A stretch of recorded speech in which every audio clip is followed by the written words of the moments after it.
Welcome to episode 45 of the Mindful Marketer Livestream. People joining us from all over the world, welcome back. Today, we're talking about future-proofing your marketing career. Now, let me tell you some interesting statistics. The Bureau of Labor Statistics here in the United States, end of July, reported a number that was pretty staggering, 10.9 million open jobs. Job abundance? Sure. Team engagement and high satisfaction? Not so much. You see, there's a correlation we're noticing between the volume of job hunting and hiring, yet the lack of engagement and enjoyment. In fact, the Culture Works conducted a survey recently that showed 70% of organizations are currently making wellness and well-being a very high priority.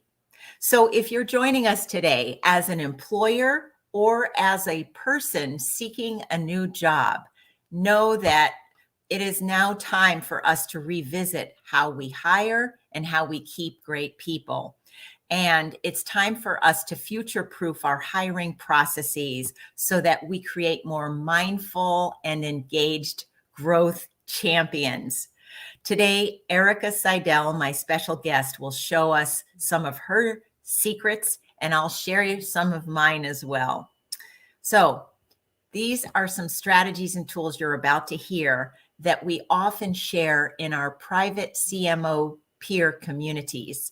If you're interested in learning more, you certainly know how to reach me. And my friend Erica Seidel is here with us from Massachusetts in the United States. She is the founder of The Connective Good and is a high-end retained search firm used to hiring people and helping recruit the make money marketing executives, not the make it pretty executives. She's also the host of the Get podcast and a fellow pet owner. She is the proud mom of a Cavalier King Charles Spaniel named Cosmo. So, I mean, fellow pet mom, Erica, welcome. Thank you so much, Lisa. Good to be here. And hopefully he won't disturb us while we're talking here today. Yes, my cat is sleeping, so we're very fortunate. I want to welcome everyone who's with us today and remind people that we are taking your live questions, and tell us in the chat right away, what brought you here today? Are you searching for a new position? Are you hiring?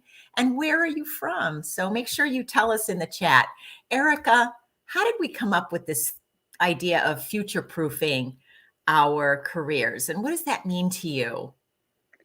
Yeah, I think I did come up with a definition for you. So I think it's about actively managing your career so that you're responding to changes in marketing. And obviously, we're all talking about marketing here. Changes in marketing, changes in the job market. You know, we've gone from a talent abundant situation to a talent scarce situation. And then it's also like keeping a sense of our own value prop in the market. You know, with the marketers, we talk about the product market fit of whatever we're marketing. But I think it's important to think of product market fit for yourself and always be reevaluating whether your value proposition for the market, for whatever job that you're going for, B2B, B2C, senior role, more, less senior role, is going to resonate with the market. And I think what we have now is, a lot of people, they're telling me, wow, I'm getting hit up 10 times a week by recruiters. So on the one hand, that makes it, it's a lot to manage all of that. But on the other hand, there's never a better time to connect with people. It's like when you don't need a job is the right way to is the right time to kind of connect with people that come to you to propose roles to you. Well, apparently we have a few other dog moms in the audience today. I'll just let you know. Oh, awesome. And I would love to know, okay, we know you love your Cosmo. What do you love about being a recruiter, and where was that kernel of excitement initially born? Yeah, in my 20s, I tried on all these different kinds of jobs for size. And so I was really good at selling myself into jobs. And I wasn't always as good about being amazing at them and sticking with them. And then for some reason, people always came to me for career help in business school. And then I ended up at Forrester. I was managing a business that was like a CMO, kind of like your group, Lisa, like a CMO peer group, you know, kind of learning from each other type of thing. And it was this great kind of dress rehearsal for executive search. And I had recruiters calling me, and I felt like, wow, they don't really take the time to understand me. They're not taking the time to really understand the roles that they're recruiting for. Maybe I can do it better by being very focused. And so my practice, it's all marketing, all day, all the time. You know, so very hyper focused on marketing. And I think, you know, a lot of other search people can be, you know, more, maybe more generalists, or the firms can be more generalists. Yes, I think it's a great time to be in marketing as well. At the same time, it's under so much attack. You may have seen that article in the Drum by the CMO and president of MasterCard, Raj. And this is getting a lot of buzz. And, you know, he was one of the truth tellers that came out and said, the marketing profession and the CMO role is under existential crisis. And I thought that was pretty bold of him, considering he is born and raised in the world of being a CMO, both B2B and B2C. Did you get a chance to hear about that article, or look at some of those perspectives and form some opinion on that? So I haven't seen that, but I feel like people, you know, whether they're marketers or people outside of marketing, are very quick to say, oh, you know, marketers don't really get the business. They don't connect, you know, the dots to the bottom line. I don't know. I think I'm seeing much more of like, you know, marketers are, you know, even whether they're B2B or B2C, are really focused on general management more and more, and that kind of connection between marketing and general management. I think that's a trend, and even if you don't necessarily have that in your background, being able to kind of communicate in that way will be helpful for people. But I don't know, like, I guess I'd ask you, like, what was surprising to you in that, you know, like, because it just seems like something I've heard a lot of before. Well, he cited a survey that was a little scary to me. And he said, and I'm not sure the source of the data, I'm hopeful that I can find out to whom he attributed the study. But somebody surveyed CEOs, and 70% of the CEOs reported that they did not believe that marketing leaders contribute to company growth. And I thought, well, that's really sad, because I know about half to 3/4 of my clients who are either EVPs of growth, chief marketing officers, chief growth officers, are all paid and incentivized to contribute to growth. So maybe my group is just, you know, maybe they're snowflakes. I don't know. But, you know, most of them either are already there, or boy, oh boy, they are becoming students of growth strategy pretty quickly. Yeah. I mean, you know, this is thing that I believe that, you know, marketers don't fail for lack of talent, and they don't fail for lack of effort. They fail for lack of clear role design. And often it's because the expectation, like, there's a misalignment between what the CEO's expectations are and what the marketer's responsibilities are. And then I have this whole framework I could show you at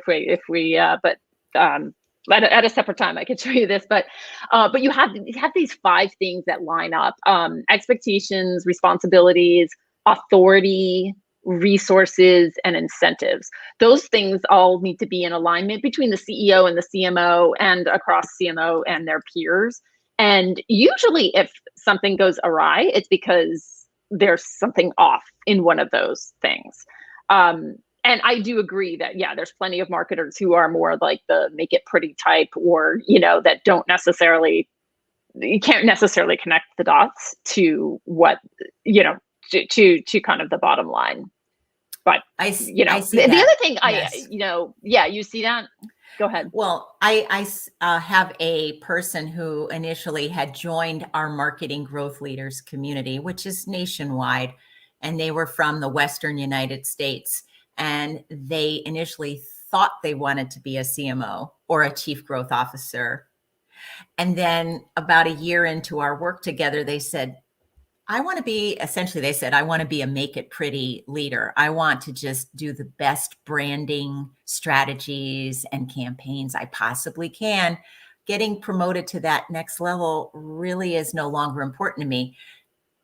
Very common right now because of the implications and the existential crises that so many people have experienced during COVID, to step back and say, what's really important to me? But I think there's also this ability to not just say what you're good at, but to also make somebody value that. Like maybe that person's differentiation is that they are great at coming up with brand strategies. And the differentiation could be, I was just talking to somebody today about this, that like, with more challenging personalization, laws and regulations, branding becomes more important because it's harder to kind of, surgically target, customers. And so, so to be able to tell not just like, hey, this is my differentiation, but this is why you should value that. I think that's a skill for all marketers. Oh, for sure. When I'm coaching CMOs, I always remind them, I say there are two branding engagements happening in parallel. The first one is making sure your company's brand is safe and powerful and compelling, but there's also your personal brand as a leader, both within the organization and outside the organization. So they have to manage those two dynamics in parallel. Sometimes they don't always align, and that's okay. Eventually they leave. That. Yeah. So we often work on both because many senior marketing leaders are so great at what they do. And so when you put them on the spot and say, tell me your story, tell me about your brand, they start rattling off, well, I do this, I do digital marketing, I do demand gen, and I do, brand strat. I mean, they just kind of sometimes fall into the trap of kind of the deer in the headlight strategy. I want to say a couple things here. Tito, welcome from San Diego. Yes, I love that. And Tito's one of our fanboys, by the way, Erica. He's been with us a few times. We have a woman in the San Francisco, California area who's trying to develop a group right here in the live stream. So for all of you interested, make sure you connect with her. And for those of you that want to be part of a group that holds you accountable for your strategies and your goals, remember, this is what we do here at our companies. So if you want to surround yourself with some of the nation's best marketing leaders, do drop me a note separately. Let's talk for a minute, Erica, from another person who has a question for us from the Washington, D.C. area, another follower and fan, Tom Beret. Let's see what he has to ask us today. Hi, Lisa. Thanks so much for having me. Love to share my thoughts on this, and it's an exciting topic. So this topic of how to future-proof your career, I'll just come up with 4 kind of key things that I think are really critical. One is develop and nurture personal and professional relationships. Don't just do it when you're looking for a job or when you're looking for a project. Just make it a part of your regular routine. 2, volunteer for boards and get involved actively in participating in those boards. It exposes you to new industries, other people. People get a test drive what it's like to work with you, even when you're not working together full time. 3, join and participate in professional marketing networks and organizations.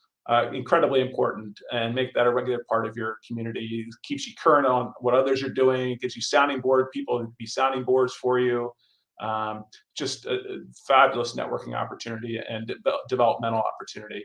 And then finally, and maybe most importantly, regularly and consistently experiment with new technologies. is just something that has to be done. It's constantly changing, and marketing is heavily tech-based. Just got to be constantly trying those things. Thanks.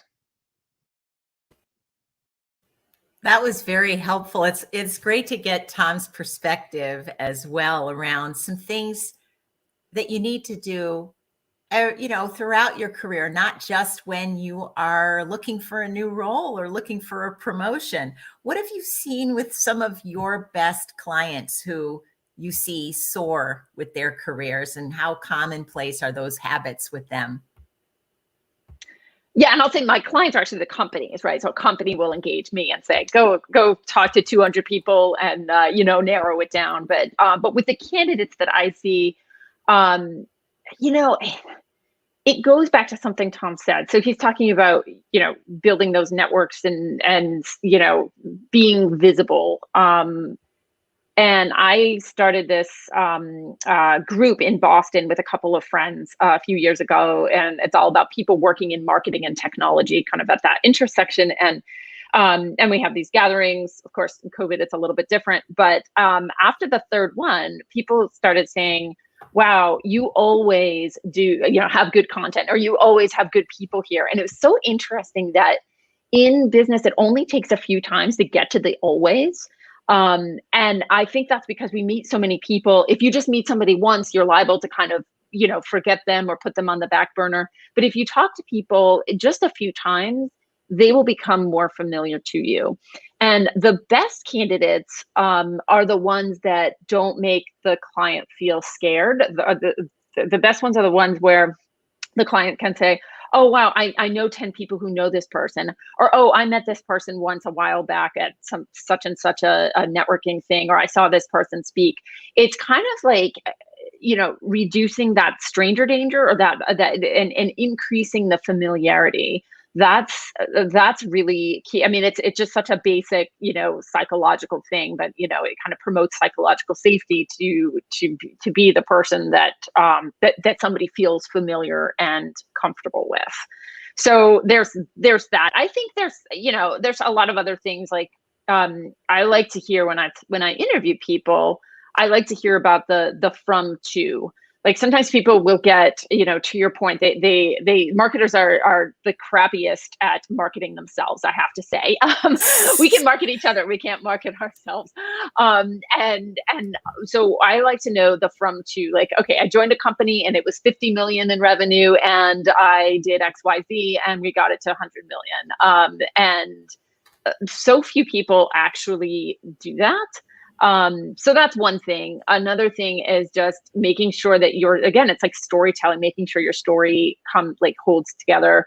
One thing I did when I started my search practice was I called up some friends. I always have people calling me looking for jobs, but I would say, "Great, I'll talk with you for 15 minutes, but then I want you to hear about my pitch for 15 minutes, and then tell me what was boring, what was interesting, and what you retained."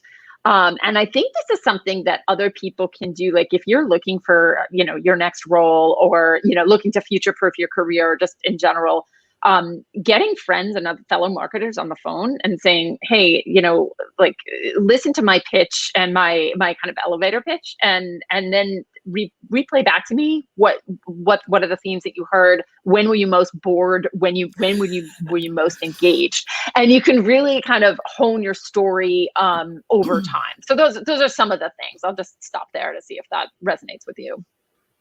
Yes, no, it absolutely does. I think that COVID has some silver linings, and I want to make sure none of us forget what those are. We're coming up on 2 years of dealing with this. And one of the silver linings is it taught us the importance of human connection and developing small, intimate relationships at work. And you can do some of it behind the screen, but there comes a time you also have to be in person. And to your point, it has to be a consistent level of interaction over time. In our peer groups of marketing leaders, we actually have them sign an agreement that says, "I'm going to show up for 90% of the meetings." And we get their CEO to sign off on it and say, "Yes, she can come to the meetings. We're not going to load her up with other commitments. There is a time commitment, and that's where that connection and intimacy can flourish. So this is great. There are a whole bunch of conversations going on here on the side about how can we all get together. Hi, Vera, you know, yeah, okay. So we have people from a lot of people today from California joining us who are all now making connections with each other, which is really fantastic. This is the joy of live streaming. We never know what's going to evolve. And I predict right now, somebody in this group is going to refer somebody else a great job. So that's all I'm going to say. And I think it's possible. And guaranteed. Yes. And thank you. You're welcome. I have spent 10 years building this group and getting better at my own craft. And I'm a member of a group that is unbelievable called the Marshall Goldsmith 100 Coaches Community. And, you know, I could not have gotten through the pandemic without this group. I'm serious. I mean, so if anyone needs a poster child for private, amazing communities, I am a poster child. So let's jump to a couple of other areas now. Erica, I'd love to talk with you about one of the CMOs I had been advising. They are a co-founder of a $500 million technology company. They grew it from zero with a few other co-founders. And they put together a profile of a great CMO, and they shared it with me. We've removed all the names to protect the innocent. And you could see here, these are the qualities that they look for when they're doing their initial screening of a marketing leader. I wondered if you could take a look at this. What the hell is a board backstop? What the, I don't know. Yeah, okay, I'm already looking. Yeah. I know. Well, this is actually an area I cannot answer. I don't know. Okay. I've been digging to find, I have a message out to this person to say, what is it you're talking about? But again, this is a live stream. It's about success, not perfection. So talk to me about that list. When you looked at that list, what surprised you? What's common? What would you say to that executive if he or she brought this to you and said, Erica, this is what we're looking for? I'm going to ask my Stefan Kaplan, my producer, to put that back up on the screen so we can check it out. What would you say? Or what would you ask? Well, here's the thing. So I mean, every search that I do, you know, there's like this wish list of, you know, 5, 6, 10 things that we're looking for. And I don't think it's as interesting to come up with a list as it is to kind of grapple with the trade-offs that are inherent in that. So for instance, there's always this brand versus demand, you know, performance versus brand, you know, there can be a trade-off, right? There's very few people that are equally, you know, right and left brained, for instance. There's the scrappy versus scale trade-off that, you know, like the skills, like say you're a business that's, I don't know, $10 million and you want to scale to 100 million. Well, the person that can do the 10 to 20 million might have a different skill set and orientation than the person that you would bring in at 100 million. And there can be that trade-off. You know, sometimes it's like companies want the, you know, the young digital natives, and it's like, okay, well, especially now with COVID, you know, you have people that are, you know, 30, 35 or whatever, and they're kind of, they are like digitally native, great. But they might be unavailable because they're in the midst of like, you know, career management and personal management, you know, having kids and, you know, kids at home. And it's just like a nutty time for them to start a job. But I mean, I like that list. I think it's fine. I want to know what board backdrop I love the alliteration, but you know, we just want to understand what that is again. Right. And obviously international expansion, you know, matters for some companies more than others. I mean, generally there's like this, you know, I don't know if I saw in that, like, this like MarTech data analytical skill set, was, so this might be, yeah, I didn't see that as much here as well. Yes. So that's often a wish list item or something, specific, or you get it like, building technologies or choosing technologies and integrating them and getting scale to them. Often a wish list item, like we talked about before, is like this from to this, like, oh, have you scaled the business from X to Y? What do you think when you look at these? Newsflash. I have a news flash. Okay, everybody. I hope everyone is holding onto their seats. This is the joy of live streaming. I had texted my client earlier and I said, "What does board backstop mean?" Oh, And here is what they said. They said that, does this person have a history of having the qualities to hold up to a high intensity board? Number one. So love it. when you get grilled on a topic, are you calm? Are you a critical thinker? Are you evidence-based in your reporting? And can you portray confidence in your subject matter? How is that? That is pretty. Love it. Love it. That is pretty And I have cool. to say hi to Beth, who's Beth Goldstein. Hello, Beth. Nice to see you.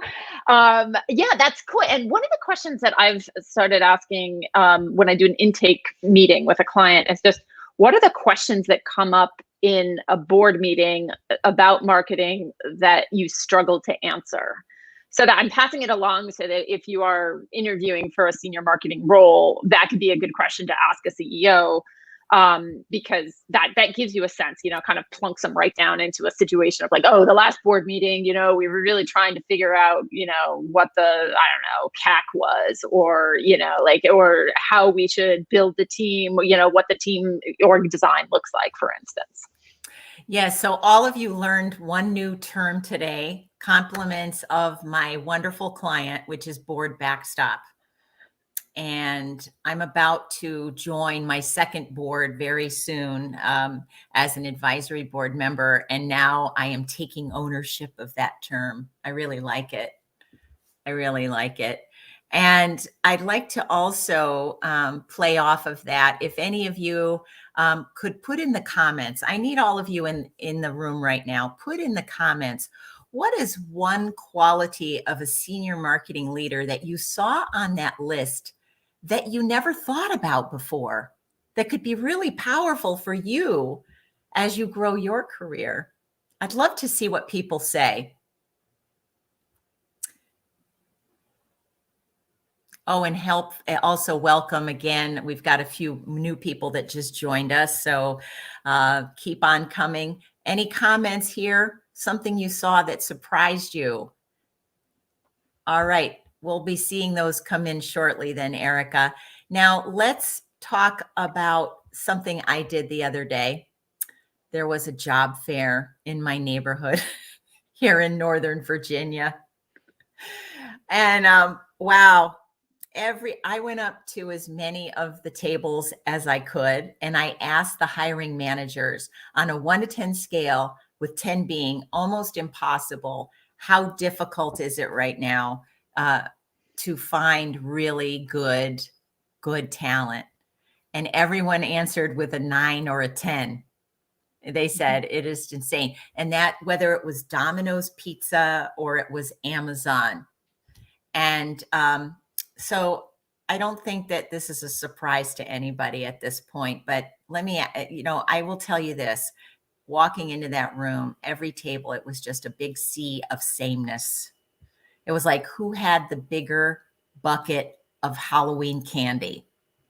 There, that none of them were drawing me in with a value proposition, with a story. It was all, here's a list of who we're hiring. It's like, wow, okay, not too exciting.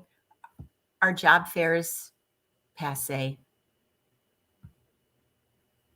I can't talk for the more like junior roles. It's funny. It's almost like maybe it's so passe that it could be something really fun that, somebody could lean into and make it really come alive. I know companies in the Bay Area sometimes will use their storefronts, like use the windows to kind of be like, hey, we're hiring, or hey, here's a coding challenge, or here's trivia, or, something like that. So I think with the experiential element, there's probably something you could do with it. But often, I think in our world, when you want to hire, the best people are not necessarily looking for a job. And so I think you have to be, creative in other ways. I think especially in marketing, like putting people in touch with your customers, and, that can go far. Having an honest conversation about culture and really what makes the company different, that can go far. What I'm seeing is like more like a blitzkrieg approach to hiring. Like, it's it's a tight talent market. So you just assume it's like a real estate market where you're going to kind of swoop in and make a cash offer and be like above market, Like I have a friend who was interviewing for a VP of marketing job, and he was asked for his salary, what he was thinking salary wise. And he said, whatever it was, X to Y. He ended up getting an offer that was Y plus 25%. He didn't even ask for it. The company just like kind of swooped in and gave it to them. They gave it to him, and he's in that job.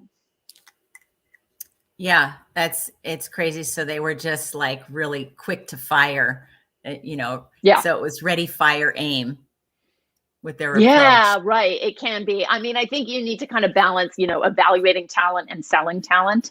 And I was just kicking off a new search. It's a very cool consumer search the other day. And I said, we're talking about who's going to interview the candidates. And, I said, no, it's not an interview sequence. It's a candidate experience. So let's craft the candidate experience. What does that look like? And one thing, a lot of companies are very focused on diversity, equity, inclusion. And so one tip is, if you're really looking for a diversity of talent to join your team, make sure that it's a diversity of people that are involved in the interview, in the interviewing experience from the company side. That's a great suggestion. Yes, make sure that they're able to tell their story of what's it like working here. Because whether we like it or not, websites like Glassdoor are frequently visited. And people are truth tellers behind the screen. So that's also great. We have Shashi joining us from Maryland. Hello. Hi, Shashi. It's great to see you here. Erica, I have fanboys and fangirls now. I've never had them before. I mean, these wonderful people, they come back, they show up, because we live stream twice a month in partnership with LinkedIn Learning and LinkedIn Live. And we have a podcast now. So we have people that reach out and say, I'll be there. I'm coming to your live stream. And I say, wow, that's pretty amazing. Thank you. So I do want to remind people that if you are outside hiking or cooking and you want to listen to this on your favorite podcast platform, check us out and sign up for our Know Ahead list. That's great. So Tito, thank you. Back at you. That's pretty nice. Erica, I could spend hours talking to you. And one of these days when I come up to Massachusetts, we have got to sit down. We've got to have a sit down. We'll do it. Yes. Give us, what's your prediction for job seekers and the job market as we get ready for 2022? Oh boy. I do think, this, I have this tagline of, making, placing to make money, not to make it pretty marketing leaders. But what if you focus too much on one, you can kind of lose the other. And so I am seeing more of an interest in a holistic marketing leader. And I'm seeing more of an interest in people who have industry experience. They can command a higher salary and they can kind of command a higher strategic position within the company. So I do think we'll start seeing, more of that. And I think also companies will because it's been hard to hire, I think companies are going to be a little bit more open-minded. They're not just going to like place the knee-jerk person, oh, I'm Coke, I'm going to find this person from Pepsi or, whatever. But, they're going to say like, oh, who is this interesting, independent consultant, or who's the person who, who I could hire even if they live in Europe instead of the United States, for instance. Yes. So if I live in the middle of Montana with really good Wi-Fi, then why should I not have the same opportunity as someone who might live in Westchester County, New York? Right. Right. Right. Exactly. So, I mean, that said, companies are still a little picky sometimes. In my world, the companies are picky about people living nearby more than you would think, especially if they're on the smaller side. But yeah, agree. Those people in Montana that are excellent, could be getting excellent jobs. yes. And that's a whole other topic about pay equity based on geographic location. I'm sure you've had one or two conversations with your clients about those new and uncharted waters that we are living in. Yeah. Erica, Yeah. it has been such a joy to spend time with you today. How can people find you? Oh, I guess on LinkedIn, and my website is also theconnectivegood.com, and I have a blog there where when I have time, I blog about kind of what I see going on in marketing and kind of the constellation of marketing and executive search. Well, I love meeting an executive search person who loves marketing as much as I do, and also is really good at marketing. I mean, this is a rare combination, and you fit the bill just beautifully. So Thank you. In closing, all I would say to you is you are definitely hired. Yeah. Well, Lisa, it's been fun. Thank you. Thank you for doing the show. And I think, you always produce great content for folks, great content and great community. So thank you. My pleasure. We'll see you next year for sure. Well, thank you all for joining us, and don't leave yet, because now is our mindful marketer moment. This is where I try my best to bring together the best of what we heard today from Erica and some of the things I learned, not only in advising my best clients, but also in doing some of the prep and the research.